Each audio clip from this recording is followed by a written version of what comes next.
마태복음 11장 25절에서 30절까지의 말씀.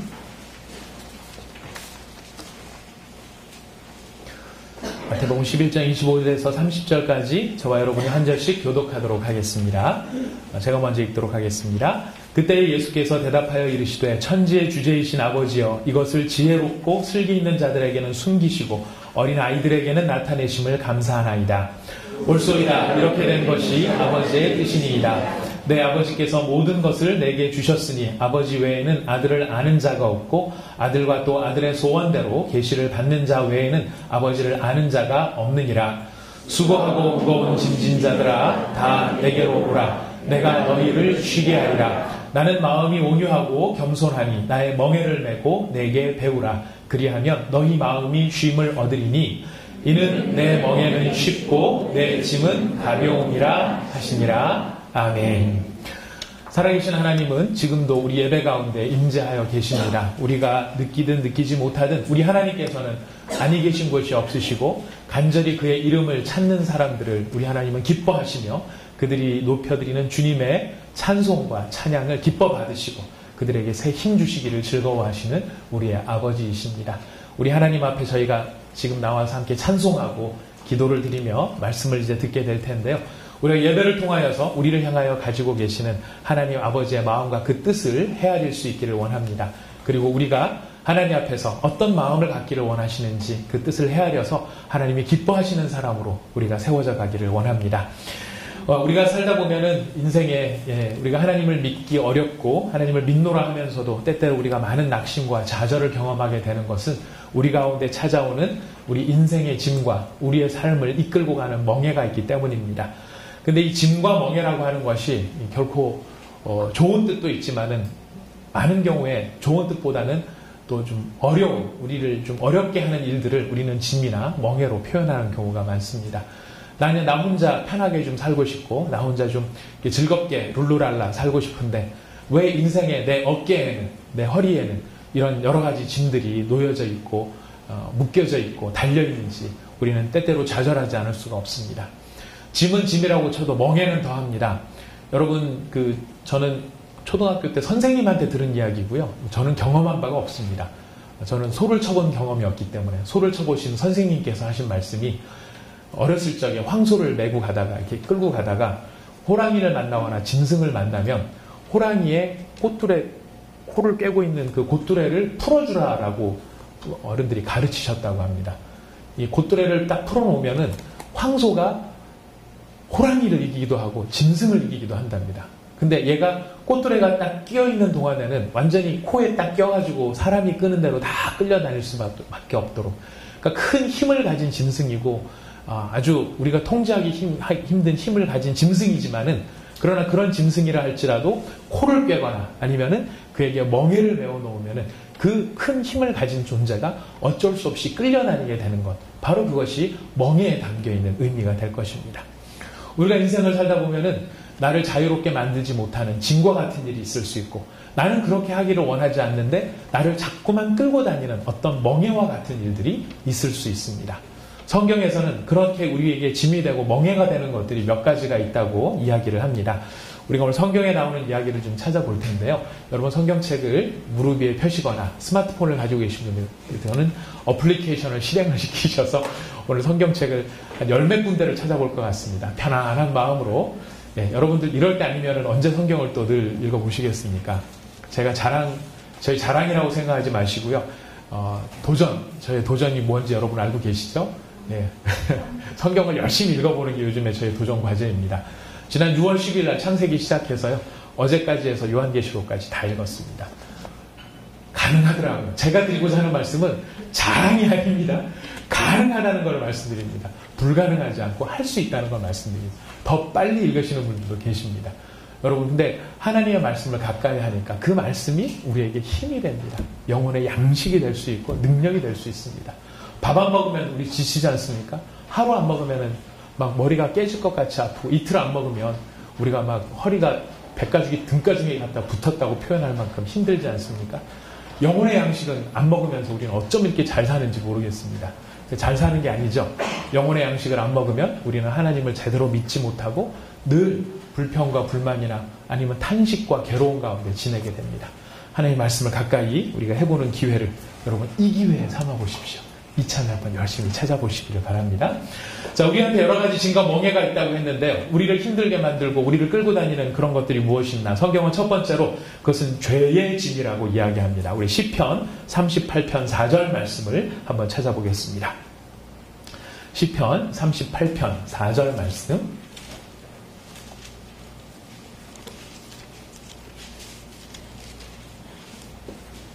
시편 38편 4절 말씀. 예, 제가 가진 성경으로는 830년쯤에 있습니다. 한번 한 목소리 읽어보겠습니다. 시작. 내 죄악이 내 머리에 넘쳐서 무거운 짐 같으니 내가 감당할 수 없나이다. 예, 죄가 우리에게는 짐이 됩니다. 내가 지은 모든 죄, 내가 원하지 않았지만 아니면 원했던 그 모든 내가 지은 잘못들이 내게는 고스란히 남아서 없어지지가 않는 거예요. 그래서 늘 우리의 양심을 찌릅니다. 남들이 알게 될까봐 두렵습니다. 드러나는 죄들은 우리를 세상 가운데 불명예 가운데로 인도하고 우리가 아무것도 아닌 죄에 넘어지는 보잘것없는 존재로서 우리를 힘들게 만듭니다. 그런데 그런 죄가 그냥 한두 가지가 있는 게 아니라 시편 기자는 말하기를 이 죄악이 내 머리에 넘쳤다. 마치 잔이 넘치는 것처럼 내 머리를 차고 넘칠 만큼 이것은 무거운 짐이 되어서 마침내는 내가 감당할 수 없는 자리까지 이르렀다라고 이야기합니다. 죄는 우리 인생의 짐이 됩니다. 죄는 우리의 인생의 짐이 될 뿐만 아니라 멍해도 됩니다. 예레미야 애가 1장 14절 말씀을 찾아보겠습니다. 예레미야 애가 구약성경 예레미야 애가입니다. 1장 14절 말씀. 예레미야가 1장 14절 말씀 읽어봅니다. 시작. 내 죄악의 멍에를 그의 손으로 묶고 얽어 내 목에 올리사 내 힘을 피곤하게 하셨으며 내가 감당할 수 없는 자의 손에 주께서 나를 넘기셨도다. 예, 죄악의 멍에를 그의 손으로. 다른 성경을 찾아보니까 이렇게 번역이 되어 있습니다. 주께서 손으로 내 죄악의 멍에를 묶고 얽어서 내 목에 얹어서 내 힘이 빠지게 되었습니다. 이렇게 바른 성경은 번역하고 있고요. 표준 새번역을 보면은 이 말씀을 이렇게 번역을 합니다. 주님께서 내가 지은 죄를 묶고 얽어서 멍에를 만드시고 그것을 내 목에 얹어서 힘을 쓸 수 없게 하셨다라고 되어 있습니다. 내가 지은 죄가 마치 대나무 돗자리 묶고 얽히듯이 그것이 하나의 나한테 멍에처럼 크게 만들어져서 그 내가 지은 죄가 나를 지배를 하는 내가 삶을 살고 있지만 어느 순간엔가는 그 죄의 습관이 아니면 그 죄의 결과가 나를 이끌고 다니더라 하는 것입니다. 자, 이렇게 죄를 지으면 죄에 대해서는 대가가 따르게 되어 있습니다. 징벌이 있습니다. 하나님께서 그 죄에 대해서 징벌을 내리시는데 그 징벌이 또한 우리에게는 짐이 될 수 있습니다. 우리 호세아 10장으로 한번 가보겠습니다. 호세아 10장.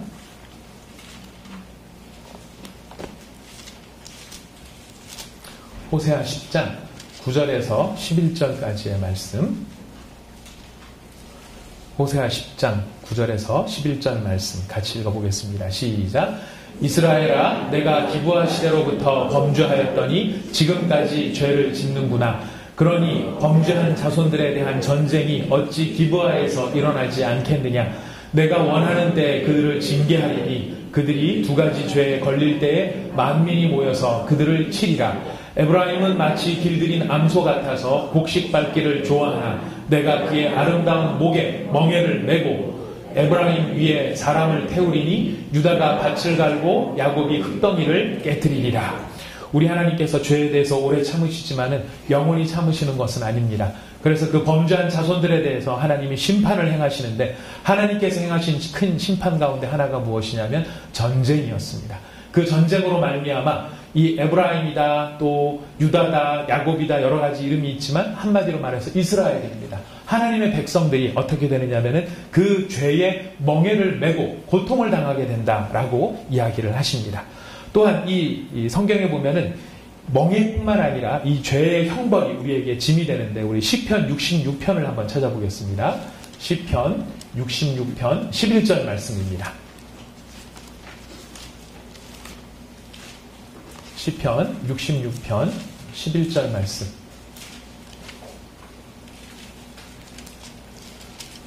시편 66편 11절 말씀 같이 읽어보도록 하겠습니다. 시작. 우리를 끌어 그물에 걸리게 하시며 어려운 짐을 우리 허리에 메어두셨으며. 짐을 메어두시는데 어디에 메어두셨다고요? 허리에 메어두셨답니다. 그 힘을 씁니까 못 씁니까? 허리를 딱 붙잡히면 힘을 못 씁니다. 여러분들 예전에 아마 그 80년도에 학교 다니셨던 분들은 다 아실 겁니다. 열심히 막 이렇게 데모를 하다 보면은 거기에 이제 안드로메다 군단이라고 이렇게 경찰복을 뒤집어 쓴, 방석복을 뒤집어 쓴 학생들이 아닌 경찰이 있는가 하며 체포조라 그래가지고 3인 1조로 도와낸 백골단이 있었습니다. 이 3인 1조로 백골단이 사람을 딱 체포를 해갈 때 어디를 잡아가는지 아십니까? 두 사람은 팔을 양쪽을 잡고 나머지 한 사람은 이 허리띠를 딱 잡고 갑니다. 허리띠가 딱 잡히면요 사람이 꼼짝을 못합니다. 여러분 궁금하신 분들은 나중에 이렇게 허리를 한번 딱 잡고 이 상대편을 한번 당겨 보십시오.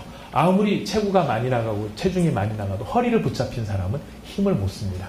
근데 그 허리가 지금 허리에 무엇가 묶여 있다고요? 짐이 묶여 있대요.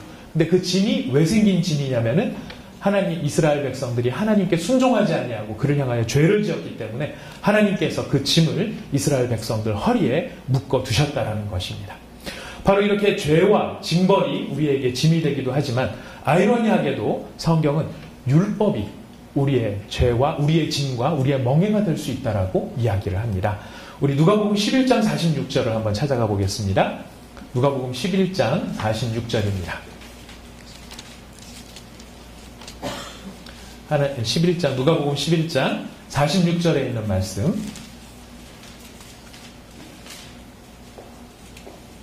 누가복음 11장 46절 말씀입니다. 같이 한번 읽어보겠습니다. 시작. 이르시되 화 있을진저 또 너희 율법 교사여 지기 어려운 짐을 사람에게 지우고 너희는 한 손가락도 이 짐에 대지 않는도다. 하나님의 뜻이 있습니다. 말씀을 주시고 율법을 주셨을 때는 거기에는 하나님이 담아놓으신 아주 하나님의 마음이 거기에 가득 담겨 있는데 그 하나님의 마음을 알지 못한 채 사람들의 행동만 이렇게 해라 저렇게 해라 이상한 여러 가지 규정을 만들어서 사람들에게 짐을 지우는 사람들이 있었습니다. 그 사람들이 바로 율법 교사였고 예수님 당시에는 바리새파라고 하는 사람들이 바로 그런 사람들이 있었습니다. 먹으면 된다 안 된다 이거는 입으면 된다 안 된다 하면 된다 안 된다 이런 것들을 만들어 놓고 이 말씀을 주신 하나님의 뜻에 대해서는 설명을 안 하는 거예요. 그러다 보니까 이것을 그냥 사람들은 뜻도 모르고 그 행동을 하려고 하니까 다 무엇이 되느냐면 짐이 된다는 겁니다.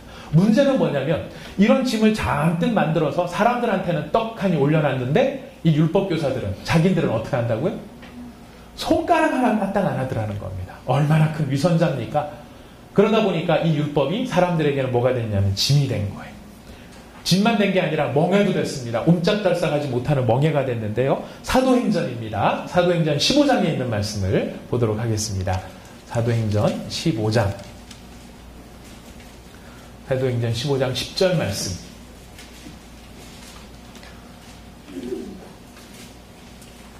사도행전 15장 10절 말씀 신약성경 213면쯤에 있습니다. 저희들 같이 읽겠습니다. 사도행전 15장 13절 읽습니다. 10절 말씀입니다. 죄송합니다. 10절 읽습니다. 시작.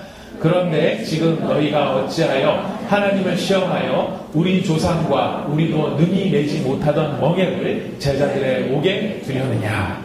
자, 예수님 이후에 신약교회 안에 수많은 성도들이 생겼습니다. 그 성도들 가운데 이방인들도 많이 있었습니다.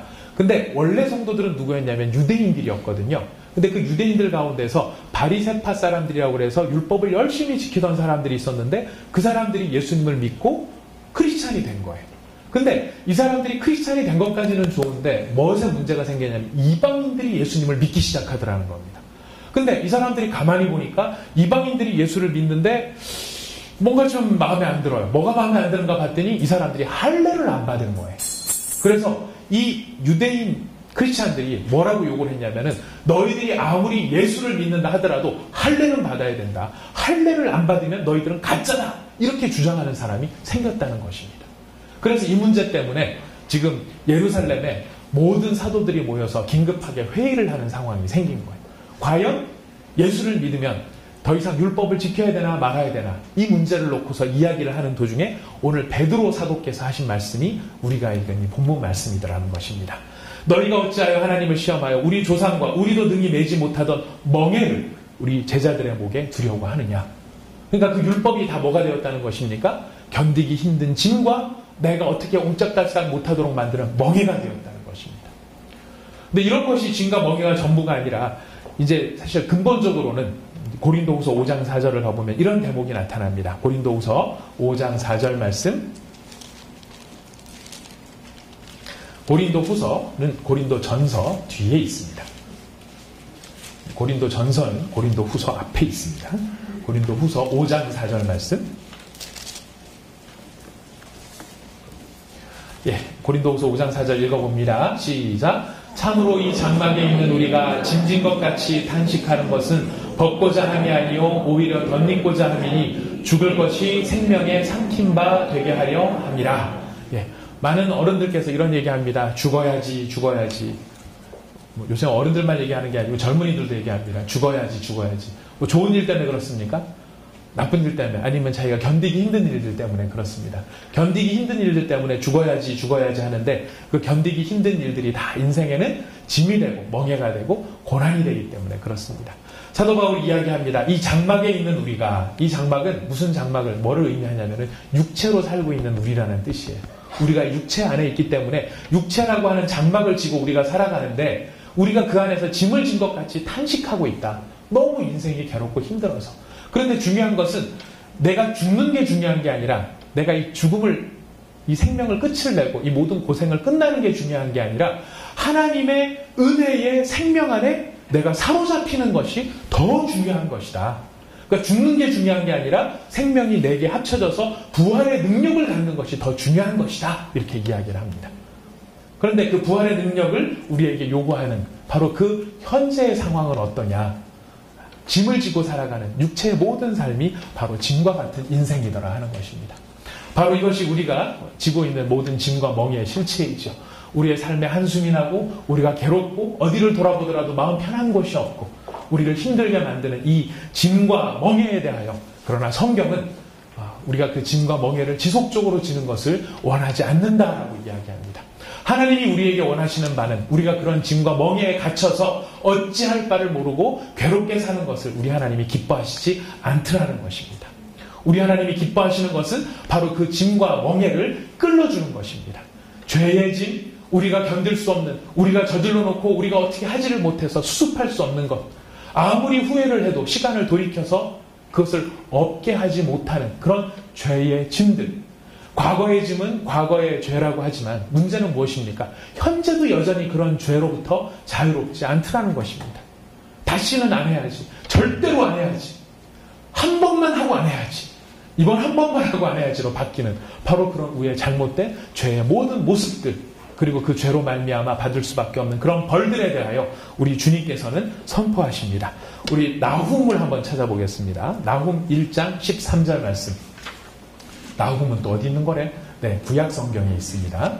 네, 여기 앞에서 찾는 것보다 뒤쪽에서 찾아오시는 게 빠릅니다. 마태복음 앞에 6번째 앞에 있습니다. 문제는 마태복음이 어디 있는지 모르냐는 거죠. 네, 마태복음 1장 13절 말씀 다 찾으신 줄 압니다. 구약 성경 나훔. 네, 죄송합니다. 다들 좀 언짢으셨나 봐요. 나훔 1장 13절 말씀. 네. 나훔 1장 13절 말씀, 우리 12절부터 같이 한번 읽어볼까요? 시작. 여호와께서 이같이 말씀하시기를 그들이 비록 강하고 많을지라도 반드시 멸절을 당하리니 그가 없어지리라. 내가 전에는 너를 괴롭혔으나 다시는 너를 괴롭히지 아니할 것이라. 이제 내게 지운 그의 멍에를 내가 깨트리고 그 결박을 끊으리라. 우리 하나님께서 우리에게 주신 약속이 무엇입니까? 그의 멍에를 내가 깨트릴 것이다. 그의 결박을 내가 끊어버릴 것이다. 우리 하나님이 주시는 약속의 말씀이신 것입니다. 우리 하나님이 이런 약속의 말씀을 구약 성경에 여러 군데 말씀을 하셨어요.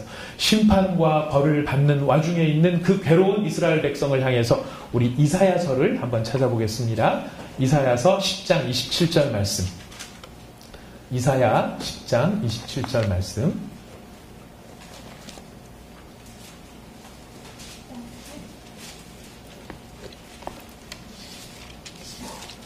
이사야 10장 27절 말씀입니다. 예, 다 찾으셨습니까? 구약 성경 980년쯤에 있습니다. 제가 가진 성경은 그렇습니다. 자, 이사야 10장 27절 말씀 읽어봅니다. 시작. 그날에 그의 무거운 짐이 내 어깨에서 떠나고 그의 멍에가 내 목에서 벗어지되 기름진 까닭에 멍에가 부러지리라. 우리 하나님께서 우리에게 주시고자 하시는 그 약속의 말씀은 무엇이냐면 그날에는 그의 무거운 짐이 너의 어깨에서 다 떠나가게 될 것이다.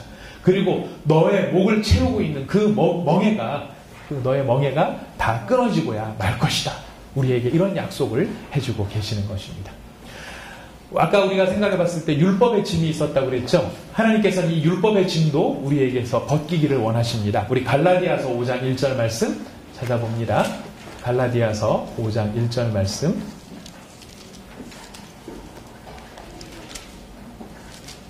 고린도후서 뒤에 있습니다. 갈라디아서 5장 1절 말씀입니다.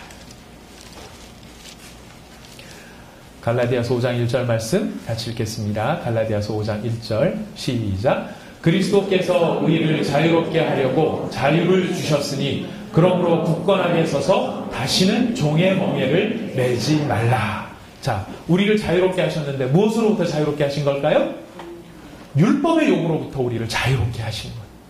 그래서 우리한테 종의 멍에를 매지 말라고 합니다. 무슨 종이 되는 것입니까? 율법의 종이 되는 것입니다. 이것을 해라 저것을 해라 이것을 하지 말아라 저것을 하지 말아라. 여러분 오늘날 우리가 6월절을 지킵니까? 초막절을 지킵니까? 7.7절을 지킵니까? 우리는 부활절과 성탄절을 지키고 있죠. 자, 우리가 부활절 성탄절 지키는 것은 구약의 의미가 아닙니다. 우리에게는 기쁨이요 기념의 의식입니다. 우리는 무엇으로부터 자유롭게 되었냐면 율법의 요구로부터 자유롭게 되었다는 것입니다. 이런 것을 해라 마라 하는 것들로부터 하나님께서는 우리에게 진정한 자유를 주시기를 원하신다는 것입니다. 그래서 우리가 찾지는 않지만 사도행전 15장 28절 말씀에 보면은 성령과 우리는 이 요긴한 것들 이외에는 아무 짐도 너희에게 지우지 아니하는 것이 옳은 줄 알았다라고 이야기합니다. 아까 말씀드린 그 예루살렘 회의에서 결정한 거예요. 이방인들이 어느 정도까지 율법을 지켜야 되느냐? 딴 거 지킬 거 없다. 지킬 건 오직 4가지밖에 없는데 그건 뭐냐면 우상의 제물을 먹지 말아라. 두 번째는 피를 먹지 말아라. 세 번째는 목매어 죽인 것을 먹지 말아라. 네 번째는 음행하지 말아라. 이 4가지만 이방인이라 할지라도 너희들이 할례를 받을 필요가 없다. 요 구약 성경에 나오는 모든 율법을 다 지킬 필요가 없다. 오직 이 4가지만을 너희가 이방인이라 할지라도 지키면 된다. 이 이야기를 누구의 이름으로 선포하느냐면은 성령의 이름으로 바로 선포를 하고 있다는 것입니다. 그래서 우리는 예수 안에 들어올 때 진정한 자유를 누리게 되는 것입니다. 우리가 성경 말씀을 읽으면서도 그 율법에 얽매여서 내가 이걸 해야 되나 말아야 되나 이런 것으로 휘둘리는 사람이 되지 않게 되었다는 것입니다. 여러분들이 율법을 안 지켜봐서 이게 율법이 얼마나 어려운지를 잘 모르고 계시는데요. 우리가 한번 이거를 지켜보기 위해서 한 1년간 모세 오경답게 한번 지켜보면서 신앙생활을 한번 해보면 어떨까요? 이런 생각도 들기도 합니다. 여러분 그러시면은요, 뭘 하셔야 되냐면은 딴 것부터 이런 것부터 하셔야 됩니다. 그 레위기를 보면은 제사를 드리는데 내가 죄를 지으면은 제물을 가져오잖아요. 양이나 소를 가져옵니다. 그럼 양이나 소를 가져오면 그 양이나 소를 누가 잡게요? 맞습니다. 제사장이요? 택동 소리 하지 마십시오. 제사장들이 안 잡습니다. 누가 잡아야 되느냐면 내가 잡아야 돼요. 내 죄를 소하고 양에다가 놓고 기도를 하는, 하나님 내가 이런 죄를 지었습니다. 이 죄를 이 소와 양에게 전가를 합니다 하고 기도를 하는 거예요. 그리고 그 소나 양의 목숨을 내가 뺏어야 돼요. 해볼까요? 어느 때마다 내가 죄를 짓고 하나님 앞에 회개를 해야 될 때마다 우리가 그 모든 수고들을 감당. 그럼 제사장은 뭐 하는 줄 아십니까? 여러분이 죽여놓은 그 짐승을 각을 끄는 일을 해요. 껍데기를 벗기고 안에 있는 내장을 끄집어내고 팔과 다리의 근육을 자르고 기름을 해서 태울 건 태우고 하나님 앞에 올릴 건 올리고 분류하는 일을 하는 것이 제사장과 레위 사람들입니다. 여러분 전 제사장 여러분 지난번에 혹시 기억나시는지 모르겠습니다. 일상을 우리가 견디는 일에 대한 얘기를 했었잖아요. 일상이라는 게 참 우리가 참 일상이라는 게 되게 힘든데 여러분 제사장의 일상을 생각해 보셨습니까? 제사장은요, 아침에 나와서 저녁에 들어갈 때까지 뭐 하는 사람인 줄 아십니까? 짐승 껍데기 벗기고 내장 끄집어내고 토막 쳐가지고 태울 건 태우고 버릴 거 버리고, 언제까지? 제사장의 직무가 끝나는 때까지.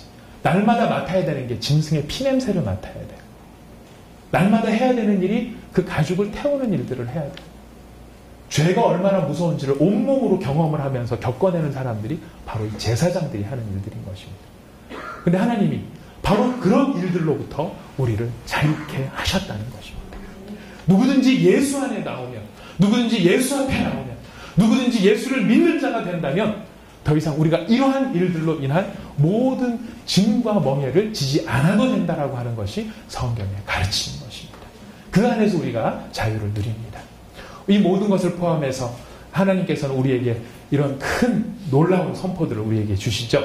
우리가 시편을 좀 찾아보겠는데요. 시편 55편 22절 말씀입니다. 시편 55편 22절 말씀.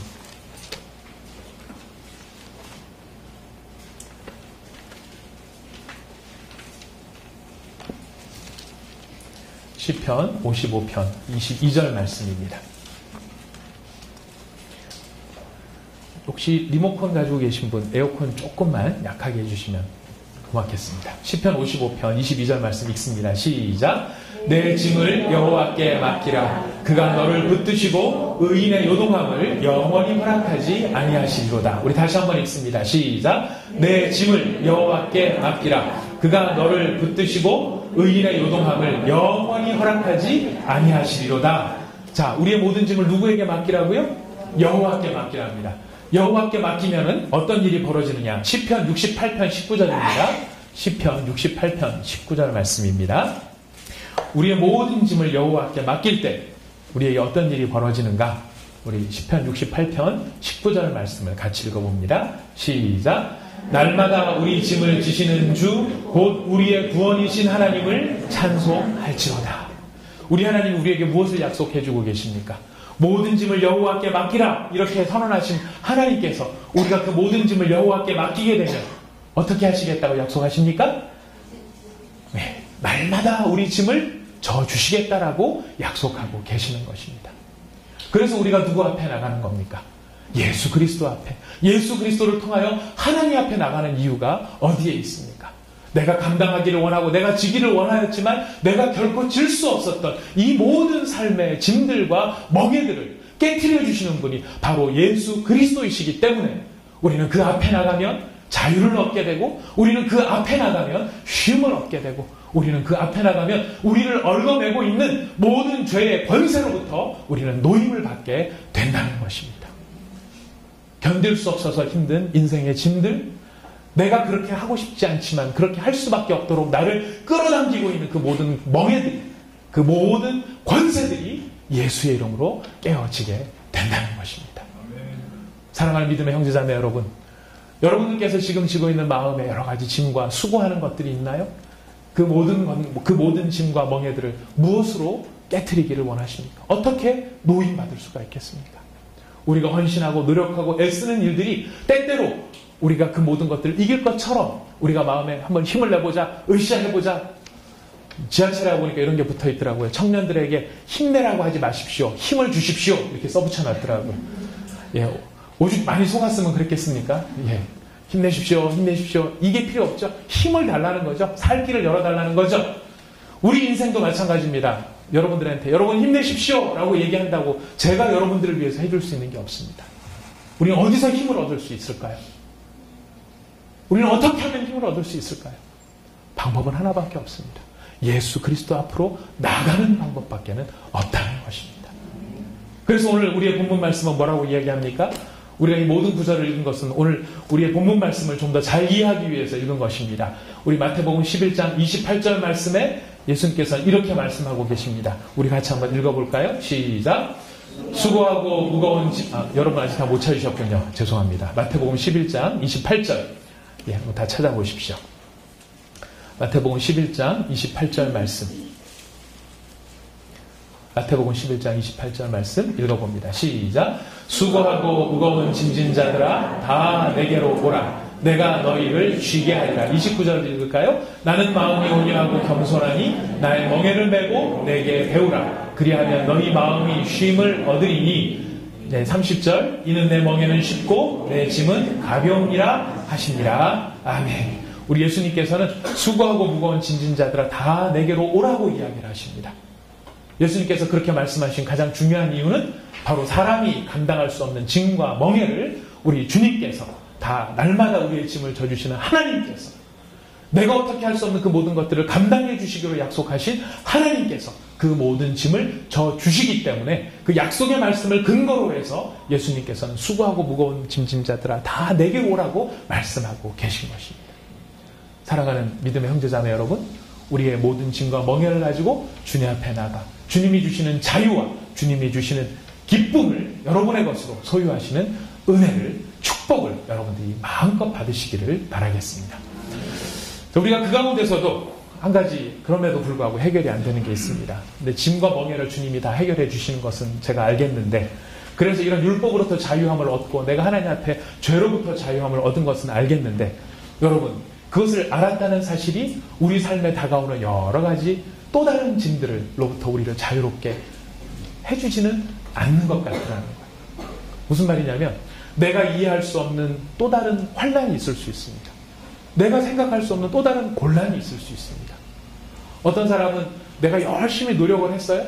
열심히 노력해서 이 세상 살면서 무엇 하나 남들한테 해롭게 한 일이 없는 것 같은데 왜 나한테 찾아오는 일들은 모든 일들마다 다 괴롭고 힘든 일만 찾아오는지 모를 것 같은 인생들도 우리 앞에는 있더라는 거예요.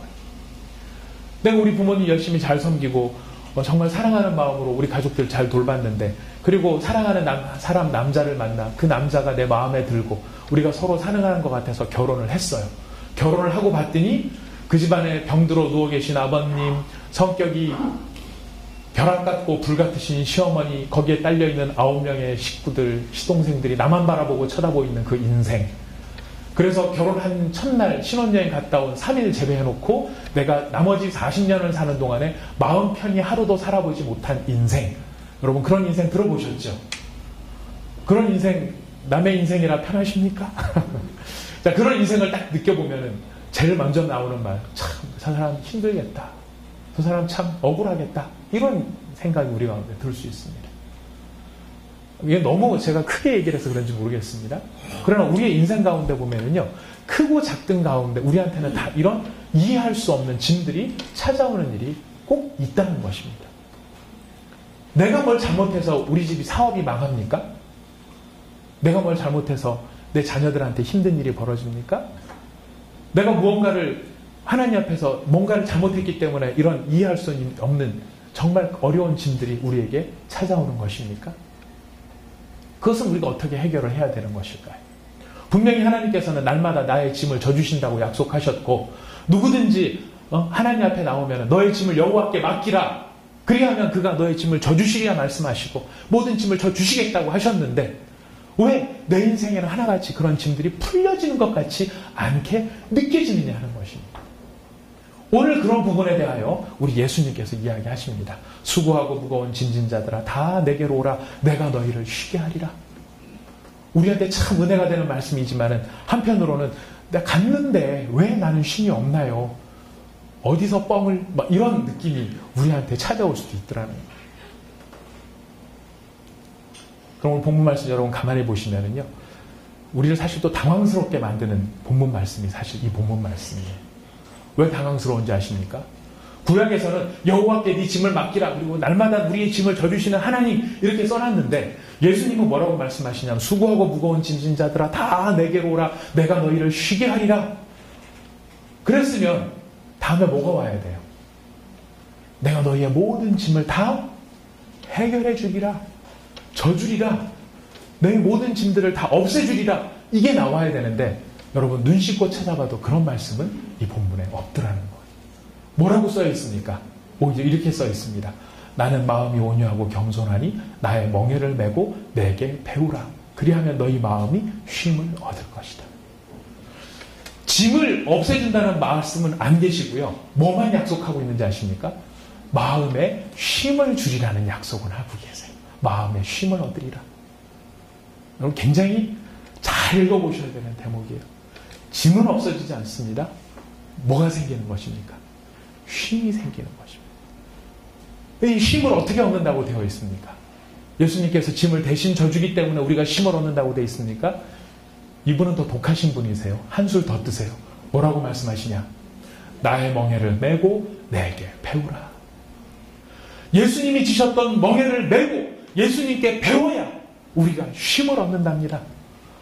아니 수고하고 무거운 짐진자들아 다 내게 오라. 그랬을 때는 무슨 기대감을 갖고 있어요? 내 모든 짐을 다 맡길 것 같은 기대감을 갖고 있는데 그분께서는 정작 맞아들이면서 뭐라고 하고 계시냐면 그 짐에 대해서는 이런 방구 말씀도 안 하시고 하나를 살짝 더 얹어 놓으세요. 내 멍에를 메라. 그리고 그 멍에를 메고 내게 배우라. 이게 무슨 뜻일까요? 이게 무슨 뜻일까요? 예수님이 지신 멍에는 어떤 멍에입니까? 예수님의 멍에가 무슨 멍에입니까? 십자가의 멍에입니다. 예수님이 지셨던 짐은 십자가의 짐이에요. 예수님이 지셨던 그 십자가의 짐과 그 멍에를 지금 우리한테 뭐라고 말씀하시냐? 그거를 메라고 이야기를 하시는 거예요. 아니 수고하고 무거운 짐진자들 다 불러놓고 불렀으면 그 짐을 덜어줘야 되는데 그 짐을 덜어준다는 얘기는 없이 오히려 얹으세요. 그 십자가, 내가 맸던 그 멍에, 내가 맸던 그 짐을 네가 메어봐라. 그리고 나한테 배우라. 여러분 그 멍에가 쉬운 멍에입니까? 그 짐이 쉬운 짐이었나요? 아니에요. 예수님께서 겟세마네 동산에 올라가셔서 이 땀방울이 핏방울이 될 때까지 기도하셔야만 겨우 감당할 수 있는 짐이었어요. 더군다나 복음서 말고 히브리서에 보면 뭐라고 되어 있냐면은 그가 이 짐을 지기 위해서 대성통곡을 하시고 우셨다라고 되어 있습니다. 눈물을 흘리면서 아버지여 할 수만 있거든 이 짐을 제게서 거두어 주시옵소서. 제가 이 짐을 감당할 수가 없습니다. 라고 울어야 할 만큼 감당하기 힘든 짐이 바로 이 십자가의 짐이었다는 거예요. 근데 예수님께서는 그 짐을 오히려 우리한테 줘보라고 그리고 나한테 배우라고 말씀을 하시는 겁니다. 뭘 배우라는 것일까요? 어떻게 하는 것이 짐을 벗게 되는 일일까요? 예수님은 예수님께 배워야 할 이 멍에를 메고 내게 배우라고 했었을 때 그 내게 배워야 할 것, 그 핵심이 무엇인지를 그 앞에 이렇게 설명합니다. 나는 마음이 온유하고 겸손하니. 예수님한테 배워야 될 게 무엇이냐면 마음이 온유하고 겸손하대. 내 마음이 온유하고 겸손하니 그 온유한 마음 때문에 지고 있는 예수님의 이 멍에와 십자가를 지고 있는 이 멍에와 십자가를 지고 있는 예수님의 그 마음을 배우라는 거예요. 근데 그 마음이 어떤 마음이냐면 온유하고 겸손한 마음이래. 온유가 무슨 뜻일까요? 온순하고 유들유들하고 부드러운 사람? 그럼 저요? 비웃으시는군요. 온유가 무슨 뜻일까요? 성품적으로 부드러운 사람? 아니에요. 성경에서 말하는 온유라고 하는 말은 가난에서부터 출발하는 말이에요. 가난해서 돈이 하나도 없어요. 누구한테 의지할 게 없어요. 찌질이 아무것도 의지할 게 없어요. 내가 신뢰하고 어디 찾아갈 사람도 없어요. 변호사 한 사람, 동네 경찰관 한 사람, 아는 사람이 없어요.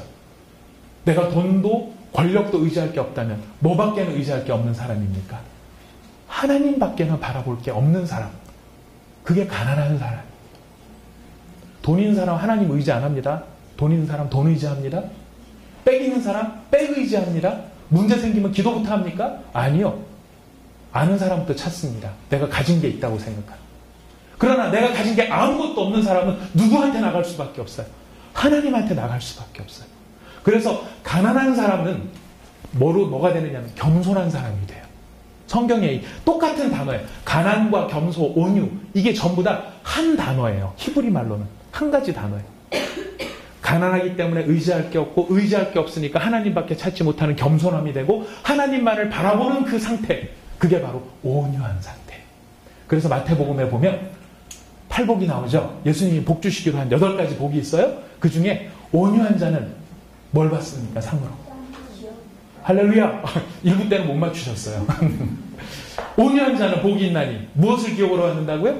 땅을 기업으로 받는데요. 여러분 이해가 되십니까? 온유라는 말이 그냥 성격적으로 부드러운 사람, 성품 좋은 사람이 땅을 받는다고요? 아니요. 아무것도 가진 게 없어서 여호와만을 바라보는 그 사람이 받는 복이 있는데 그 복이 무엇이냐?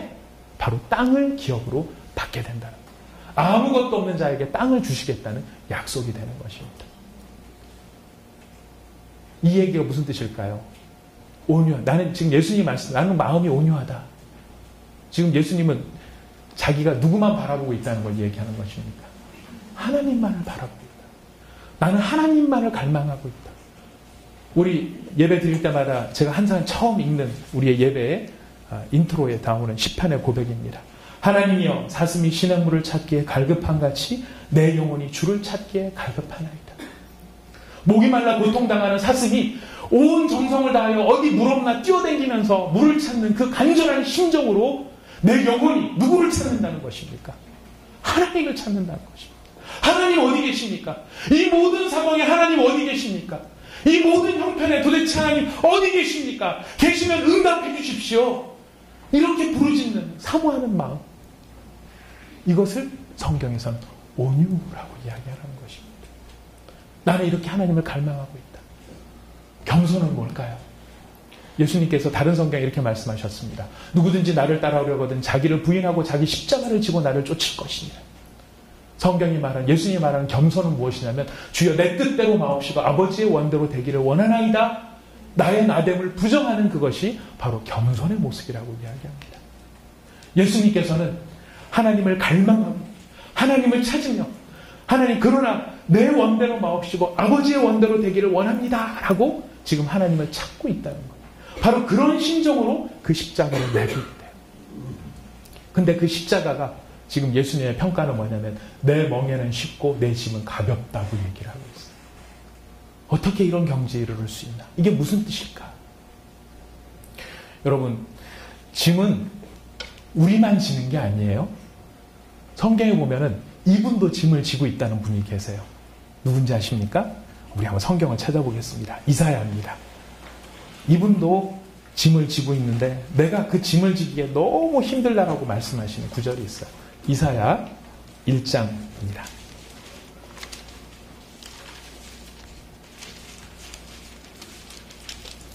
이사야 1장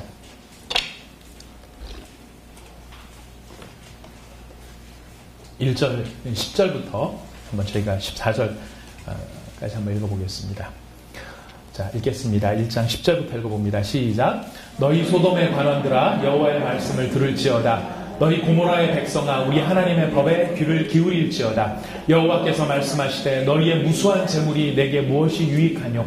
나는 순양 재물이 번제와 살찐 짐승의 기름에 배불렀고 나는 숫송아지나 어린 양이나 순념소의 피를 기뻐하지 아니하노라. 너희가 내 앞에 보이러 오니 이것을 누가 너희에게 요구하였느냐? 내 마당만 밟을 뿐이니라. 헛된 재물을 다시 가져오지 말라. 분향은 내가 가증히 여기는 바요. 월삭과 안식일과 대회로 모이는 것도 그러하니 성회와 아울러 악을 행하는 것을 내가 견디지 못하겠노라. 내 마음이 너희의 월삭과 정한 절기를 싫어하나니 그것이 내게 무거운 짐이라 내가 지기에 곤비하였느니라. 자, 내게 무거운 짐이라. 여기 나는 누굽니까? 여호와 하나님이세요. 여호와 하나님께서 말씀하시는데 뭐라고 말씀하시냐면은 나한테 무거운 짐이래요. 무거운 짐인데 이 짐이 어느 정도냐면은 전능하신 하나님께서 말씀하시기를 내가 지기에 곤비할 정도의 짐이라는 거예요.